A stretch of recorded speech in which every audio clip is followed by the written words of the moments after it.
Սոսի հեռուստատեսության եթերում լուրեր լրատվական ծրագիրն է, բարև ձեզ։ Հոկտեմբերի 11-ին ժամը 12:10-ի սահմաններում Պաշտպանության բանակի արևելյան ուղղությամբ տեղակայված զորամասերից մեկի պահպանության տեղամասում հակառակորդի կողմից արձակված կրակոցից մահացու հրազենային վիրավորում է ստացել պայմանագրային զինծառայող 1989 թվականի ծնված Սանասար Մավրիկի Գրիգորյանը։ Դեպքի մանրամասները պարզելու համար կատարվում է քննություն։ Լեռնային Ղարաբաղի Հանրապետության Պաշտպանության նախարարությունը կիսում է կորստյան ծանր վիշտը և իր զորակցությունը հայտնում զոհված զինծառայողի ընտանիքի անդամներին, հարազատներին և ծառայակիցներին։ Կառավարությունն այս տարի հանրապետության մարզերին աշնանացանի սերմացու չի հատկացնի, հողագործները ստիպված են բավարարվել եղածով։ Սյունիքի մարզի գրեթե բոլոր համայնքներում աշնանացանի աշխատանքները սկսվել են։ Նախորդ տարի մարզում կատարված ավելի քան 17,000 հեկտար աշնանացանը ամբողջությամբ հնձված է, 4,700-ից ավելի հեկտար գարնանացան գարուցանքսն ու 3,300-ից ավելի այլ հացատիկային մշակաբույսերը նույնպես։ Նախքան այս տարվա աշնանացանի մասին խոսելը նշեց Մարզպետանի գյուղատնտեսության և բնապահպանության վարչության պետը։ Այսօր Ադրբեջան մարզում կատարվել է մոտ 9,000 հեկտար աշնանացան, բայց մենք կանխատեսում ենք կատարել մինչև 17,500 հեկտարի չափով։ Նախորդ տարվա համեմատ աճ կունենանք։ Չնայած հողում փոքր-ինչ խոնավության պակաս է զգացվում, այդուհանդերձ եղանակը նպաստավոր կարելի է համարել։ Սիսիանում աշնանացանի աշխատանքների մեծ մասը կատարվել է, Գորիսում մինչև հոկտեմբեր կտևի, իսկ Կապանում արդեն սկսվել է։ Ի դեպ, այս տարի մարզին աշնանացանի սերմացու չի հատկացվել ոչ միայն Սյունիքին, այլև հանրապետության մյուս մարզերին, հստակեցնում է Սամվել Թանգյանը։ Կառավարության որոշումն է, ծրագրի հետ կապված որոշակի խնդիրներ կա, դրա համար այս տարի պայմանագրային կարգով աշնանացանի սերմացու չեն տվել։ Գումարների հետ կապված խնդիրներ ունենք, որ պետք է գյուղացիներից գումարների հավաքագրում անենք։ Գյուղատնտեսության և բնապահպանության վարչության պետը շտապում է պատասխանել ինչպիսին կլինի հետագան առանց աշնանացանի հարցին։ Մարզը սերմացուով ապահովված է, ասում է։ Ունենք ֆերմերներ, նախորդ տարիներին տվել ենք պայմանագրային կարգով 1 կիլոգրամի արժեքը 160 դրամ, մյուս տարի վճարելու պայմանով։ Այս տարի, քանի որ այդ առաջի վերարտադրության սերմացու պայմանագրային կարգով չկա,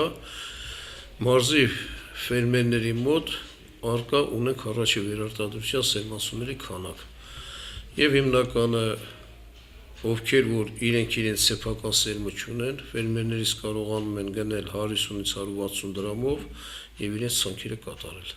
Անցյալ տարվա աշնանացանի բերքատվությունը միջինը 29 ցենտներ էր, գարնանացանինը մոտ 25։ Թվերից պարզ է դառնում աճը կազմում է 3-ից 4 ցենտներ։ Լիտրը 280 դրամով դիզվառելիք է հատկացվել մարզին, ավելացնում է պատասխանատուն։ Արդեն մարզ է ներկրվել 900,000 լիտր եւ հատկացվել է 2200 տոննա ազոտական պարարտանյութ, մարզ է ներկրվել 2160 տոննան։ Գյուղացիների կուտակած պարտքերը չեն ջնջվի և չեն զրոյացվի, պետք է մարվեն։ Այս հարցում վարչությունում հետևողական են։ Բացի այդ, ցորենի մթերման գինն է իջել 120-ից 90 դրամի։ Սա էլ իր հերթին ազդում է խոզի մսի արժեքի վրա, ինչը վերջին շրջանում նկատելի է։ 1 կիլոգրամը խանութներում վաճառվում է 2500-ից 600 դրամ, գրեթե տավարի գնին հավասար։ Խոզաբուծությամբ շատերն են զբաղվում, իրացման խնդիր են նաև առաջանում։ Երիտասարդ ընտանիքներ չլինելու պատճառով մարզի շատ գյուղերի դպրոցներ կանգնում են փակման վտանգի առջև։ Օղտարում ընդամենը 17 աշակերտ է սովորում։ Այստեղ մտահոգիչ է ոչ միայն այդ հարցը։ Շենքը նույնպես անմխիթար վիճակում է հայտնվել։ Մարզկենտրոն Կապանից 21 կիլոմետր հեռավորության վրա գտնվող Օղտար գյուղում երիտասարդ ընտանիքները փոքր թիվ են կազմում։ Ավելի շատ կենսաթոշակի տարիքի մարդիկ են այսօր գյուղում ապրում։ Երիտասարդներ չկան։ Դրա համար դպրոցականների մեծ մասը երիտասարդներ երեխաներ են, քչանում են, տեղափոխում են այլ տեղեր, դրա համար երեխաները քիչ են։ Տարեստարի մաղում է, այո, բայց ասեմ, որ յուրաքանչյուր տարի, ամեն տարի մեր դպրոցից բարձրագույն ուսումնական հաստատություններ են ընդունում։ Աշակերտների թիվը տարեստարի նվազում է, Օղտարի միջնակարգ դպրոցի տնտեսվարը իր մտահոգությունն է հայտնում։ Մինչդեռ վերհիշում է 1993 թվականին 65 աշակերտ ուներ դպրոցը, Երեխաների թվի նվազմանը զուգահեռ կրթօջախի երկհարկանի շենքն էլ օր-օրի խարխլվում է։ 39 տարի շարունակ այս պատերին շինարարի ձեռք չի դիպչել։ Տանիքը գտնվում է անմեղթար վիճակում, անձրև եղանակների ժամանակ դպրոցի ամբողջ երկրորդ հարկը լցվում է ջրով։ Պատկերացրեք ձմռանը ինչ ահավոր վիճակ է լինում այստեղ։ Նոր ուսումնական տարվա նախաշեմին դպրոցի տնօրենը, ուսուցիչներն ու աշակերտները տարածքը բարեկարգեցին, շաբաթօրյակի արդյունքում կանաչից ու մոշի թփերից ազատվեց դպրոցի բակն ու շրջակայքը։ Դպրոց տարածքում կա 10-րդ դարում կառուցված Սուրբ Հովհաննես եկեղեցին, որը տարիների ընթացքում փակվել է եւ ծառերով եւ մոշի թփերով։ Մենք դպրոցի նախաձեռնությամբ եւ պատմամշակութային արժեքների պահպանության ծառայության պետ Աստղիկ Հակոբյանի աջակցությամբ գործարար Լյուդվիգ Գրիգորյանի միջոցներով եկեղեցու տարածքը բարեկարգել ենք մի քիչ, մնում է որ տարածքները ձեռքի աշխատանքներ են մնում, ուղղակի լավ մաքրենք, եկեղեցին նաև օգտագործենք եկեղեցու պատմության դասերի ժամանակ։ Նոյեմբերի կեսերին ջեռուցման սեզոնը կսկսվի։ Ձմռանը դասասենյակները տաքացնելու համար անհրաժեշտ վառելափայտ դպրոցն արդեն ձեռք է բերել։ Պետության հատկացրած միջոցներով գնվել է 20 խորանարդ մետր։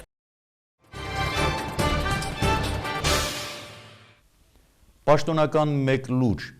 Պաշտոնից ազատվել է ոստիկանության Սյունիքի մարզային վարչության պետ Վախթանգ Ավագյանը։ Այս լուրը մեզ հետ ունեցած հեռախոսազրույցում հաստատել է ոստիկանության լրատվական ծառայությունը։ Վարչության պետ է նշանակվել ոստիկանության գնդապետ Արշավիր Գևորգյանը, վերջինս նախկինում զբաղեցրել է Տավուշի մարզային վարչության պետի պաշտոնը։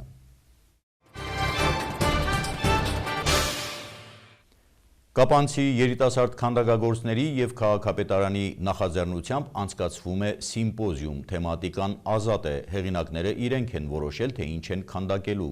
Հանրությանը կներկայացվեն 8 քանդակագործների աշխատանքներ։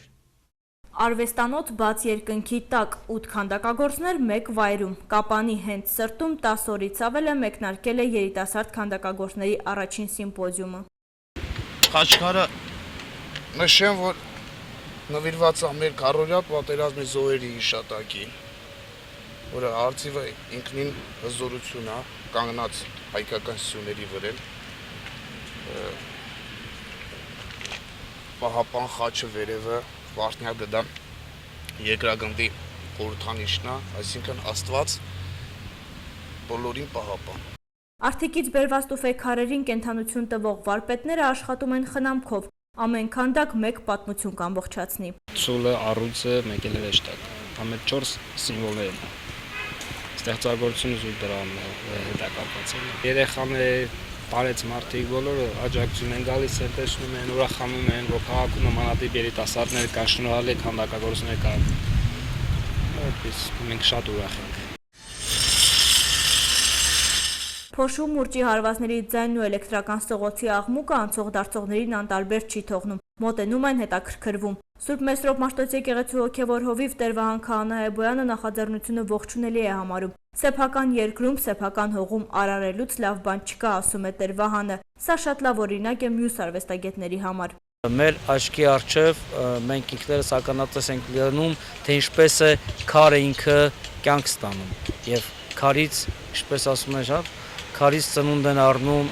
արվեստի ստեղծագործություններ, որոնք պետք է զարդարեն հետագայում նաև Կապան քաղաքը։ Սիմպոզիումի անցկացման վայրը պատահական չի ընտրվել, քանդակներից երկուսը ապրիլյան պատերազմի զոհերի հիշատակի նվիրված խաչքարն ու Մեսրոպ Մաշտոցի քանդակը կտեղադրվեն քաղաքի հոգևոր տան բակում։ Քարի գույնը, քարի ընդհանուր համապատասխանում է այս միջավայրին, եկեղեցու, ասենք քարի ֆոնին ընդհանուր ներդաշնակություն կա։ Նախընտրել եմ աշխատանք կատարել, քանդակել Մեսրոպ Մաշտոցին, ինչու Մեսրոպ Մաշտոցին, քանի որ մեր Կապանի եկեղեցին Մեսրոպ Մաշտոցի անվանի է եւ ցանկացել եմ այս աշխատանքով որևէ մի մնայուն աշխատանք մնա մեր քաղաքում։ Քանդակագործները նշում են սիմպոզիումի միտքը հղացել է իրենց հերթական հանդիպումներից մեկի ժամանակ, դիմել են քաղաքապետարան, վերջիններս էլ աջակցել են տրամադրելով տարածքն ու անհրաժեշտ քարը։ Մինչև ամսավերջ կվերջացնեմ աշխատանքս։ Հուսա էլ կնվիրեմ քաղաքին ինչ-որ մի այգում, որ շատ երեխաների համար, որ երեխաները ուրախանան։ մարդ կա աշխարհն է շալակած տանում, մարդ կա ելել է շալակն աշխարհի։ Եվ այդ միտքը ինձ դուր եկավ։ Փորձեցի այդ միտքը քանդակի տեսքով ներկայացնել։ Մի երկրագունդը արդեն որոշակի ինքը երևում է, մյուսն էլ, ասինքն սա մարդն է, իր գլուխը, ուսերը, ձեռքերը գալու է ոտքերի հետ միասին, մի քիչ ժամանակակից մոտեցումով, այսինքն ձեռքերը կարող է միանգամից գա ու ձուլվի ոտքի հետ, մի ոտքը մի քիչ բարձրացրած, մի երկրագունդը արդեն երևում է, իսկ տակին էլ արդեն ինքը նստած մյուս երկրագունդի վրա, որը մի փոքր մեծանալու վերևից, այսինքն կոմպոզիցիոն առումով, որ ինքը ճիշտ ստացվի։ Ստեղծագործությունների թեմատիկան ազատ է, հեղինակները իրենք որոշեցին, ով ինչ պետք է քանդակի, մի մասի դեպքում էլ քարը հուշեց։ Քարը իր ուղղությունը ցույց է տալիս, ինչ պիտի արվի, ճիշտ է, այս առաջի անգամ եմ մասնակցում տղաների հետ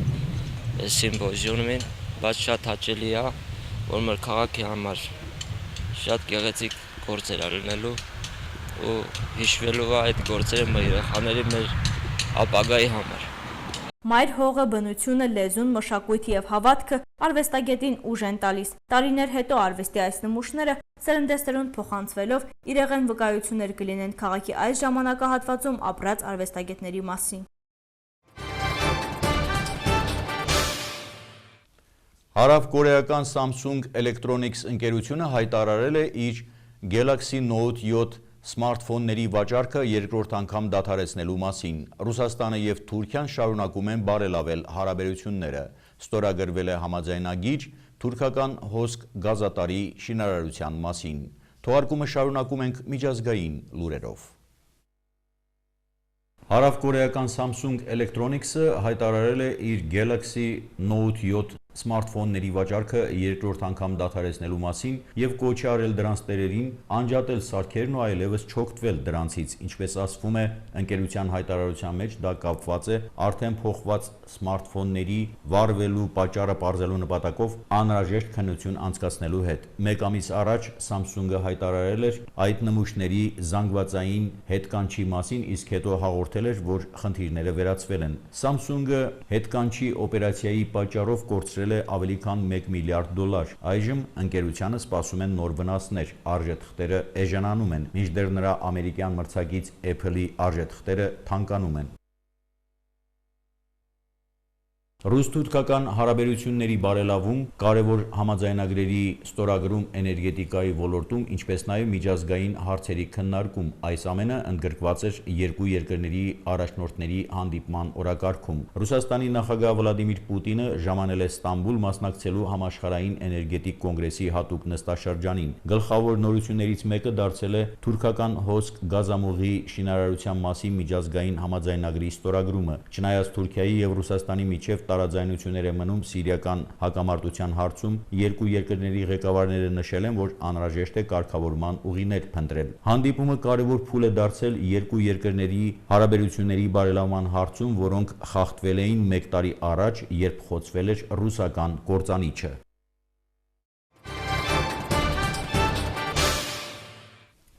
Սոսի հեռուստատեսության եթերում լուրեր լրատվական ծրագիրներ։ Ես ձեզ հրաժեշտ եմ տալիս, մինչ նոր հանդիպում։